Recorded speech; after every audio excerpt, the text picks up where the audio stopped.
ಅರೆ, ಯಾಕೆ ಹಿಂಗಾಗ್ತಾ ಇದೆ? ನಾನೇಕೆ ಅವರಿವ್ರ ಥರ ಇಲ್ಲ ಮತ್ತು ಎಲ್ಲರ ಥರ ವೇಗವಾಗಿ ಕೆಲಸವನ್ನು ಮಾಡುವುದಿಲ್ಲ? ನನ್ನಿಂದ ಯಾವ ಚಿಕ್ಕ ಕೆಲಸವನ್ನು ಮಾಡಲು ಸಾಧ್ಯವಾಗುತ್ತಿಲ್ಲವಲ್ಲ? ಯಾರೊಂದಿಗಾದರೂ ಮಾತನಾಡಲು ಶುರು ಮಾಡಿದರೆ ಸಾಕು, ಎರಡೇ ಎರಡು ಮಾತುಗಳಲ್ಲಿ ಮೌನವಾಗಿ ಬಿಡುತ್ತೇನಲ್ಲ. ಎಲ್ಲರೂ ಹೇಳಿದಂತೆ ಕೇಳಬೇಕಾಗುತ್ತಿದೆಯಲ್ಲ. ಈ ಜೀವನವನ್ನು ಸುಮ್ಮನೆ ಸಾಗಿಸುತ್ತಿದ್ದೇನೆ ಎಂಬ ನಮ್ಮ ಮನಸ್ಸಿನ ಭಾವನೆಗಳು ನಮ್ಮನ್ನು ಆಗಾಗ ಕಾಡುತ್ತಿರುತ್ತವೆ.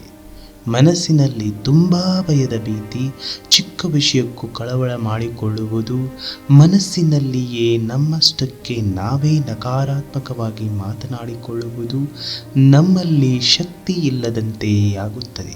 ಬೇರೆ ಯಾವುದೇ ತರಹದ ನಿತ್ಯ ಚಟುವಟಿಕೆಗಳನ್ನು ನಿರಾಳವಾಗಿ ಮಾಡುತ್ತಿರುತ್ತೇವೆ, ಅದು ಯಾವುದೇ ಭಯವಿಲ್ಲದೆ. ಆದರೆ ಕೆಲವೊಂದು ಸಂದರ್ಭಗಳಲ್ಲಿ ಮನಸ್ಸಿನಲ್ಲಿ ಭಯ, ಕಳವಳ, ಆತಂಕಗಳಿಂದಾಗಿ ನಿರ್ದಿಷ್ಟ ಚಟುವಟಿಕೆಗಳು ಸಾಧ್ಯವಾಗದೆ ಹೋಗುತ್ತವೆ. ಅರೆ, ಪಕ್ಕದಲ್ಲಿರುವ ನಮ್ಮ ಸಹವರ್ತಿಗಳು ಮಾಡುತ್ತಿರುವ ಕೆಲಸವನ್ನು ವೇಗವಾಗಿ ಸಂದರ್ಭಕ್ಕೆ ತಕ್ಕಂತೆ ನಿಭಾಯಿಸುತ್ತಾರೆ. ಆದರೆ ನಾವು ಇನ್ನೂ ಯೋಚನೆ ಮಾಡುತ್ತಿರುತ್ತೇವೆ ಯಾವ ನಿರ್ಧಾರಗಳನ್ನು ತೆಗೆದುಕೊಳ್ಳಬೇಕು ಅಂತ. ಈ ಕಾರಣಗಳಿಂದ ನಾವು ಯಾವುದೇ ನಮ್ಮ ಕೆಲಸಗಳಲ್ಲಾಗಲಿ ವೈಯಕ್ತಿಕ ಜೀವನದಲ್ಲಿಯೇ ಆಗಲಿ ಎಲ್ಲರಿಗಿಂತ ಹಿಂದೆ ಉಳಿದಿರುವ ಹಾಗೆ ಮತ್ತು ನಾವು ಏನೇ ಮಾಡಿದರೂ ವ್ಯರ್ಥವಾದಂತೆ, ನಮ್ಮಲ್ಲಿ ತೃಪ್ತಿ ಇರುವುದಿಲ್ಲ ಮತ್ತು ನಮ್ಮ ಈ ಯಶಸ್ವಿ ಜೀವನದಿಂದ ದೂರ ಉಳಿದಿರುವ ಹಾಗೆ ನೆಮ್ಮದಿ ಇಲ್ಲದ ಬದುಕಿನಂತೆ ದಿನಗಳು ಉರುಳುತ್ತಿರುತ್ತವೆ. ಹಾಗಾದರೆ ನಮ್ಮನ್ನು ಬದಲಾಯಿಸಿಕೊಳ್ಳುವುದು ಹೇಗೆ? ನಮ್ಮ ವರ್ತನೆ, ಪ್ರತಿಕ್ರಿಯೆ, ಆಲೋಚನಾ ಶಕ್ತಿ, ಸಧೈರ್ಯವನ್ನು ಬೆಳೆಸಿಕೊಳ್ಳುವುದು ಹೇಗೆ ಎಂಬ ಪ್ರಶ್ನೆಗಳು ನಿಮ್ಮನ್ನು ಕಾಡುತ್ತಿದ್ದರೆ ಈ ವಿಡಿಯೋ ನಿಮಗಾಗಿ.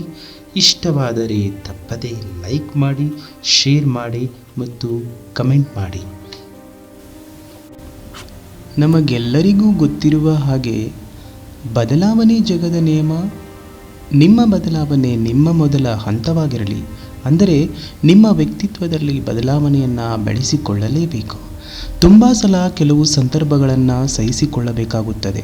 ಅಂತಹ ಸಂದರ್ಭಗಳಲ್ಲಿ ಕುಗ್ಗಿದ ಮನಸ್ಥಿತಿಯನ್ನು ಹೊಂದಿರುತ್ತೇವೆ.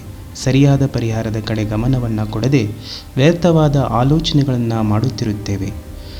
ಅನುಚಿತ್ ಮತ್ತು ಸುಚಿತ್ ಇಬ್ಬರು ಫ್ರೆಂಡ್ಸ್ ಒಂದೇ ಊರಿನಲ್ಲಿ ವಾಸವಿದ್ದಾರೆ. ಇಬ್ಬರು ಒಂದೇ ಕಂಪನಿಯಲ್ಲಿ ಕೆಲಸವನ್ನು ನಿಭಾಯಿಸುತ್ತಾ ಇರುತ್ತಾರೆ. ಇವರ ಆಲೋಚನೆಗಳು ಪರಸ್ಪರ ಬೇರೆ ಬೇರೆ ಆಗಿರುತ್ತವೆ. ಅನುಚಿತ್ ಯಾವುದಾದರೂ ಸಂದರ್ಭಗಳಲ್ಲಿ ಸಿಲುಕಿಕೊಂಡಾಗ ಆತ ಅದರ ಬಗ್ಗೆ ಯೋಚಿಸುತ್ತಾ, ನನಗೆ ಹೀಗಾಯಿತಲ್ಲ, ನನಗೇ ಹೀಗಾಗುತ್ತಿರುತ್ತದೆಯಲ್ಲ, ನನ್ನ ಅದೃಷ್ಟ ಚೆನ್ನಾಗಿಲ್ಲ, ಬೇಜಾರಿನಲ್ಲಿ ದಿನವಿಡೀ ಚಿಂತೆಯಲ್ಲಿ ಕೊರಗುತ್ತಾ ದಿನಗಳನ್ನು ಕಳೆಯುತ್ತಿರುವುದು ಅವನಿಗೇ ಗೊತ್ತಾಗುತ್ತಿರುವುದಿಲ್ಲ. ಆದರೆ ಸುಚಿತ್ತಿನ ಆಲೋಚನೆಗಳೇ ಬೇರೆ.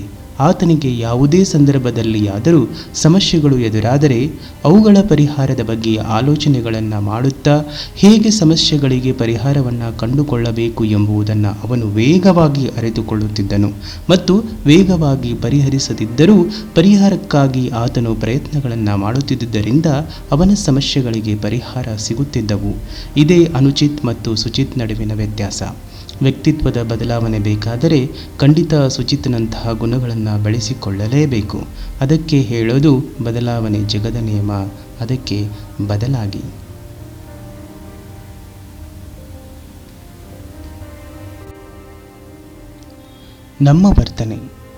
ನಮ್ಮ ವರ್ತನೆ ಕೆಲವರಿಗೆ ಇಷ್ಟವಾಗಬಹುದು ಮತ್ತು ಕೆಲವರಿಗೆ ಇಷ್ಟ ಇಲ್ಲದಿರಬಹುದು. ಆದರೆ ಕೆಲವೊಂದು ಸಾರಿ ನಮ್ಮ ವರ್ತನೆ ನಮಗೆ ಇಷ್ಟವಿಲ್ಲದಿದ್ದರೆ ಹೇಗೆ ಇರುತ್ತದೆ ಅಂದರೆ ನಮ್ಮಲ್ಲಿ ಯಾವುದೇ ತರಹದ ಆತ್ಮವಿಶ್ವಾಸವಿರುವುದಿಲ್ಲ ಮತ್ತು ನನ್ನಿಂದ ಅದಾಗಲ್ಲ, ಇದಾಗಲ್ಲ, ಏನನ್ನೂ ಮಾಡಲು ಸಾಧ್ಯವಿಲ್ಲದ ರೀತಿಯಲ್ಲಿ, ಅಂದರೆ ಬರೀ ಋಣಾತ್ಮಕ ಆಲೋಚನೆಗಳಲ್ಲಿ ದಿನಗಳನ್ನು ಕಳೆಯುತ್ತೇವೆ ಹೊರತು ನಮ್ಮಿಂದ ಯಾವುದೇ ಕೆಲಸಗಳು ಸಾಧ್ಯವಾಗುವುದಿಲ್ಲ. ಏಕೆಂದರೆ ನಾವು ಮಾಡುವ ಕೆಲಸಗಳು ನಮ್ಮ ವರ್ತನೆಯನ್ನು ತಿಳಿಸುತ್ತವೆ. ನಾವು ನಮ್ಮದೇ ಆದ ಒಂದು ವ್ಯಕ್ತಿತ್ವವನ್ನು ಹೊಂದಬೇಕು. ಹಾಗಾದರೆ ನೀವು ನಿಮ್ಮ ವ್ಯಕ್ತಿತ್ವದ ಕಡೆ ಗಮನವನ್ನು ಹರಿಸಬೇಕು ಮತ್ತು ಉತ್ತಮ ವ್ಯಕ್ತಿತ್ವದ ಬೆಳವಣಿಗೆಗಾಗಿ ಪ್ರಯತ್ನಿಸಬೇಕು. ನಮ್ಮ ಜೀವನ ಶೈಲಿ, ಮಾತನಾಡುವ ರೀತಿ, ವ್ಯವಹರಿಸುವ ರೀತಿ ನಮ್ಮ ವರ್ತನೆಯನ್ನು ತಿಳಿಸುತ್ತವೆ. ಪ್ರತಿಕ್ರಿಯೆ. ಕೆಲವೊಂದು ಸಂದರ್ಭಗಳು ಸನ್ನಿವೇಶಗಳಲ್ಲಿ ನಾವು ಪ್ರತಿಕ್ರಿಯಿಸದೇ ಇದ್ದರೂ ಕೂಡ ಕೆಲವೊಂದು ಸಾರಿ ಎಲ್ಲಿ ಹೇಗೆ ಪ್ರತಿಕ್ರಿಯಿಸಬೇಕು ಅಂತ ನಮಗೆ ಗೊತ್ತೇ ಆಗುವುದಿಲ್ಲ. ಯಾಕೆಂದರೆ ಸನ್ನಿವೇಶಗಳನ್ನು ಅರ್ಥ ಮಾಡಿಕೊಳ್ಳಬೇಕು, ಸಂದರ್ಭಗಳೊಡನೆ ಜೀವನ ಸಾಗಿಸುತ್ತಿರುತ್ತದೆ ಮತ್ತು ಸನ್ನಿವೇಶಗಳನ್ನು ತಿಳಿದುಕೊಳ್ಳಬೇಕು. ನಮ್ಮ ಪ್ರತಿಕ್ರಿಯೆ ಮತ್ತು ನಮ್ಮ ವರ್ತನೆಯೂ ಕೂಡ ನಮ್ಮ ವ್ಯಕ್ತಿತ್ವವನ್ನು ವ್ಯಕ್ತಪಡಿಸುತ್ತದೆ.